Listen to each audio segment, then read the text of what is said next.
Water, water, water. Today is about directing your attention. It's very odd to be in a world where the normality of the culture is to grab your attention and to drag it into a sort of uh, specific state.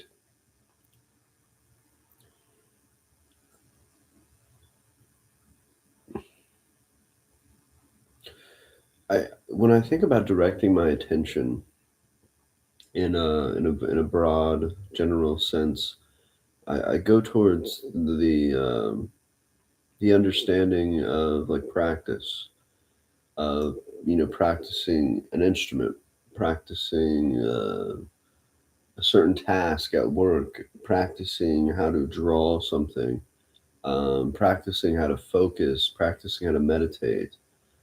um,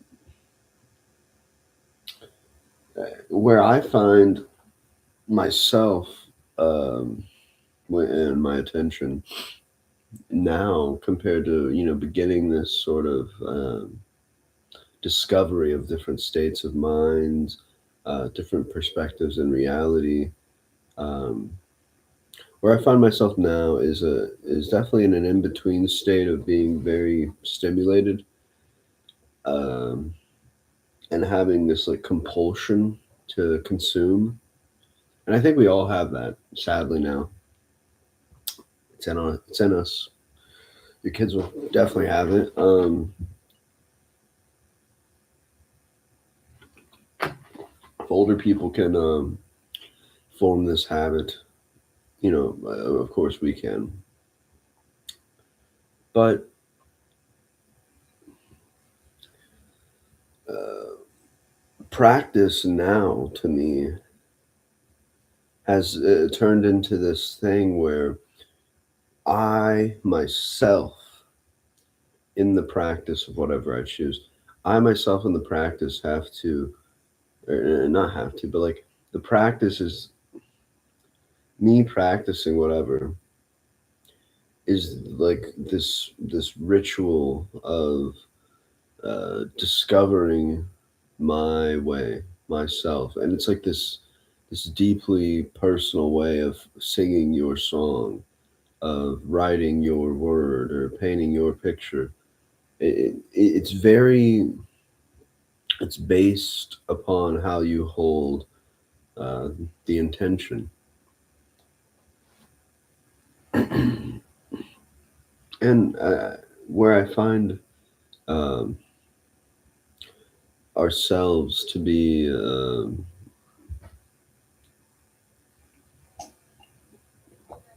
where I find ourselves to be amongst a lot of this world is a culture, an electrical culture mainly, and it's presenting you these goals,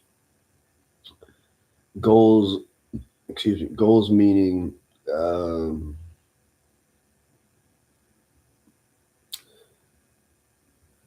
places to get, things to capture and to hold for a select amount of time, um, and to constantly go back to that sort of goal or high from the goal, the perspective you're walking into. And I, it's been a long, not really a long journey compared to the people, but it's been a long journey for me in my world. Excuse me, where I get, or I've gotten very caught up in these goals of like setting expectations, with time or something, or setting some sort of um, or presenting words that remain in a goal like structure to myself mainly, and to the world, I think. Um, but now, as I sort of am finding myself in this day, which we all find ourselves in this brand new day, I see, or I try to just exterminate the rationality of what I'm trying to discover within myself, within my practices. And then, so I can bring it and present it to, people and, little groups or whatnot, or, painting a picture to sell. Um, but a big thing for me has been like removing myself from the electronic culture into this much more localized version of myself where um, how can I impact my local scene, my local community in a drastic way? And I'm working towards it. It's not, you know, it's not a snap of the fingers. It's a process. It's a way of figuring it out each day. There's no really, there's no goal in mind. It's like, let's make this little area a little better. Um, and I'm realizing, where I am is I'm very lucky to be where I am right now in a community um, surrounded by a lot of interesting people with different perspectives. And I think that's where I find myself um, learning a lot, is trying to learn in different aspects. Like the other day, I picked cherries with a new friend group, but all older than me. I'm only 21, and they're in their like later 20s.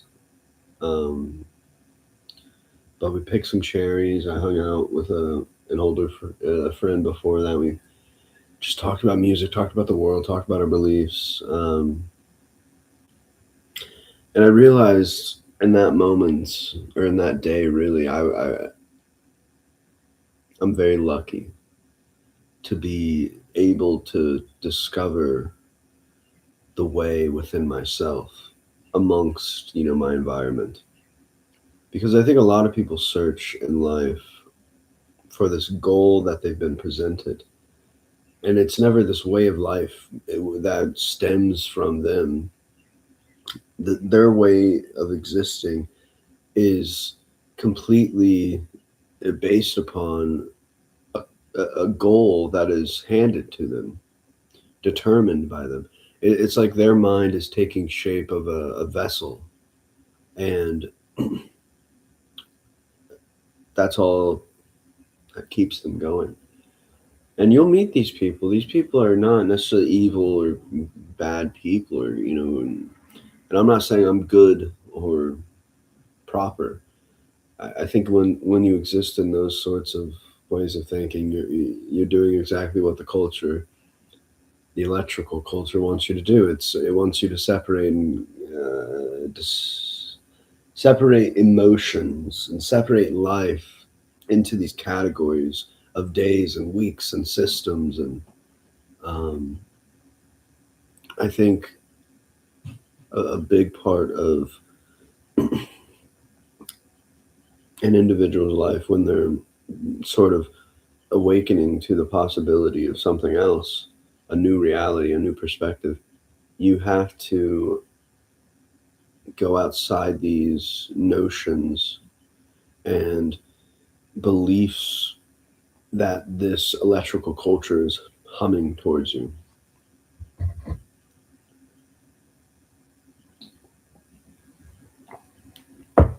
And rediscover the inner wealth within you, um, to kind of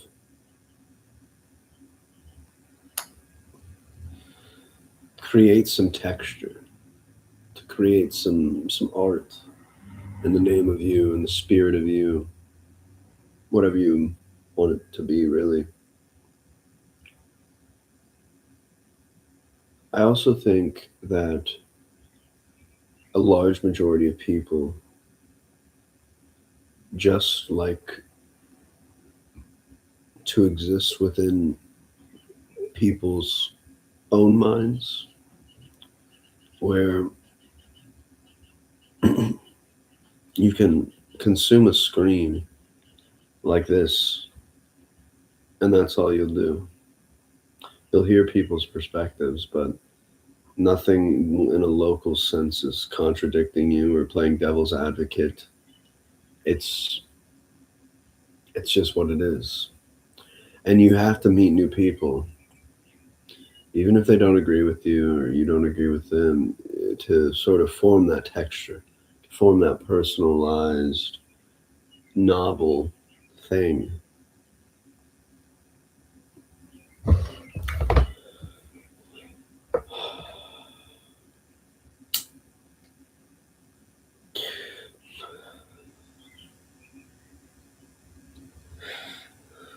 A big thing for me in finding this way that I'm trying to describe is it's diving into many forms of expression, many forms of art, um, many people's minds, many people's current, their intention, and not demanding my internal dialogue to take over and judge or separate or to say something's bad or good. Um,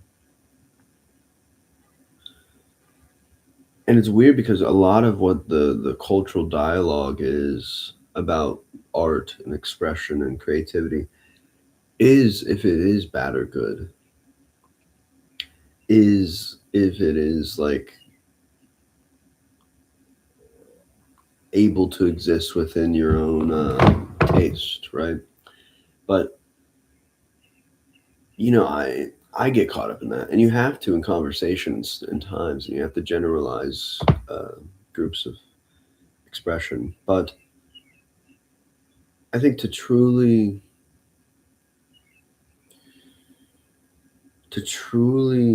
return to a state where we're expressing more than we are performing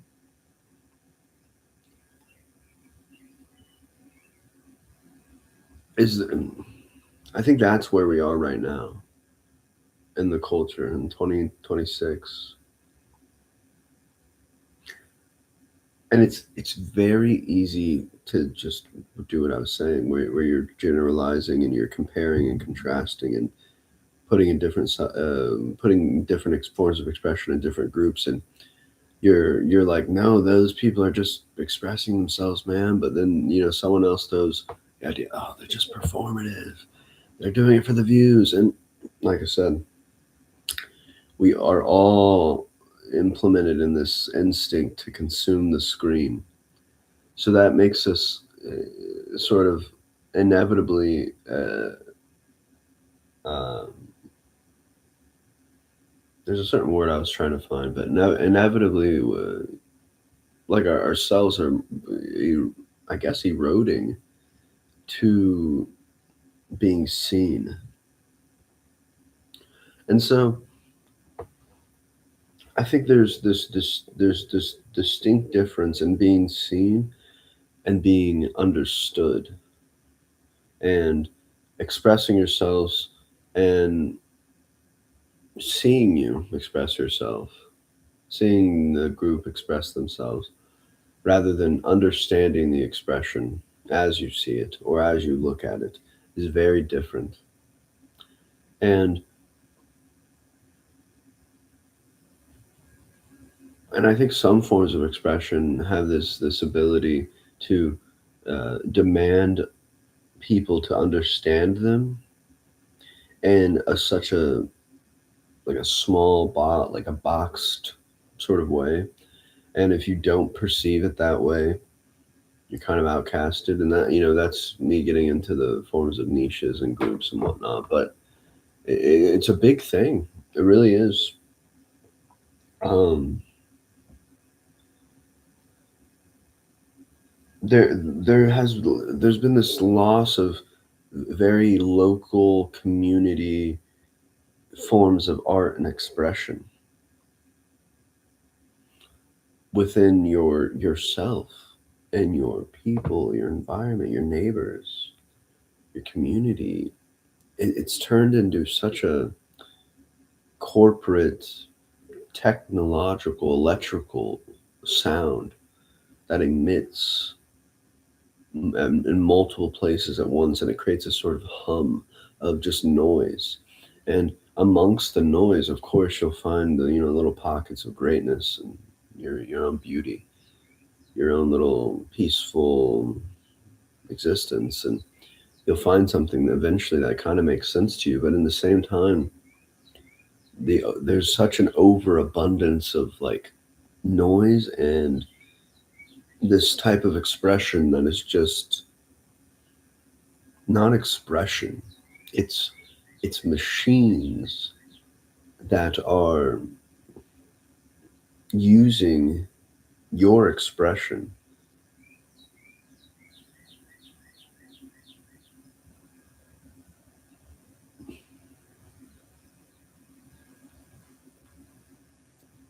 It's weird because I'm on a machine talking about this. It's weird, but it's not like I was saying. It's not like I can just demand something to be evil and get out of my life and adapt to me. No, it's not how it works at all. Hopefully, this made sense.